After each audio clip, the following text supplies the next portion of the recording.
Hello. आज हम बताएंगे आप लोगों को तंत्रिका तंत्र या नर्वस सिस्टम। जब मानव शरीर को कोई चोट या सुई चुभ जाने या किसी कारण घाव हो जाने पर, पीड़ा हो जाने पर, तो उन सबकी सूचना जो है आपको मेरुरज तक पहुंचाने का कार्य कौन करता है? तो तंत्रिका तंत्र करता है। ये जो है तंत्रिका तंत्र का फिगर है, इसी के द्वारा जो है मेरुरज तक पहुंचाया जाता है और मेरुरज क्या करता है? मस्तिष्क तक पहुंचाता है सूचना को। तो देखिएगा, तंत्रिका तंत्र यह तंत्रिका कोशिकाओं या न्यूरॉन का बना होता है।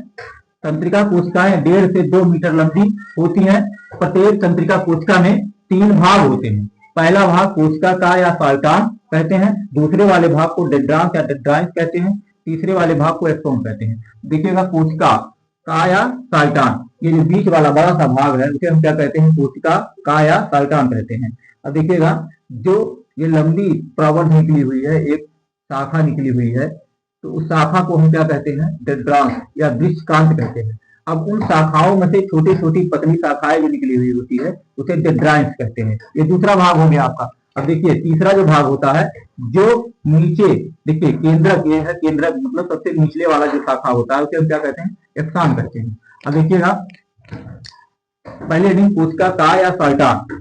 कोशिका काय या साल्टान हेडिंग है। कोशिका काय के मध्य में एक बड़ा केंद्रक, देखिए कोशिका काय के मध्य में एक बड़ा क्या होता है? केंद्रक होता है। क्या होता है? केंद्रक होता है। तथा इसके चारों ओर कोशिका द्रव्य होता है। तथा इसके चारों ओर ये क्या है? कोशिका द्रव्य है। कोशिका द्रव्य है। कोशिका द्रव्य है।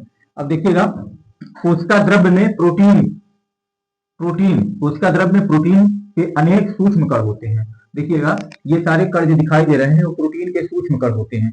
उन्हीं कणों को क्या कहते हैं? निशिल्स कण भी कहा जाता है। उन्हीं कणों को क्या कहते हैं? निशिल्स कण भी कहते हैं। हेलो। जो दूसरा भाग होता है उसे हम क्या कहते हैं? डेंड्रांस या डेंड्राइन्स। अब देखिएगा, डेंड्रांस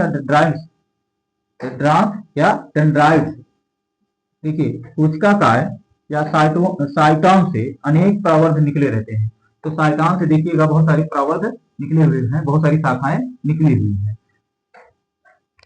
प्रत्येक डेंड्रान से भी पतले, मतलब बहुत सारी जो है अनेक प्रावर्ध निकले रहते हैं। इससे साइटोन से जिन्हें क्या कहते हैं? डेंड्रान कहते हैं।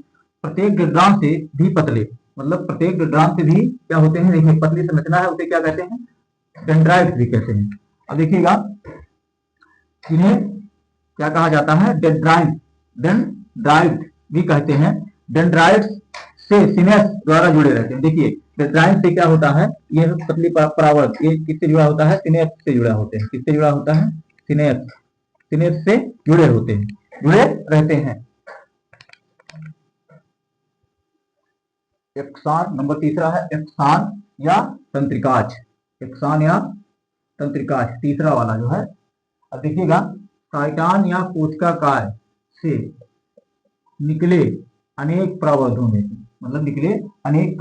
से एक प्रावर्ध होता है जिसे हम क्या कहते हैं? एक्सान कहते हैं। में से एक प्रवर्ध लंबा व मोटा होता है। लंबा व देखिए, लंबा व मोटा होता है, जिसे एक्सान कहते हैं। अब देखिएगा, इसका कार्य क्या है? इसका तंत्रिका तंत्र का कार्य, नर्वस सिस्टम का कार्य क्या है? संवेदी तंत्रिका कोशिकाएं का कार्य करती हैं। दूसरा है चालक या प्रेरक तंत्रिका कोशिकाएं द्वारा पेशियों या ग्रंथियों द्वारा उठती हैं। तीसरा है संवेदी व चालक, दोनों प्रकार की तंत्रिका तंत्र होते हैं। ये जो है आपका 3 कार्य होते हैं। तो यही आपका जो है नर्वस सिस्टम है, जो है तंत्रिका तंत्र है। तो आप लोगों को अगर वीडियो समझ में आया हो तो लाइक और शेयर और कमेंट जरूर करिए।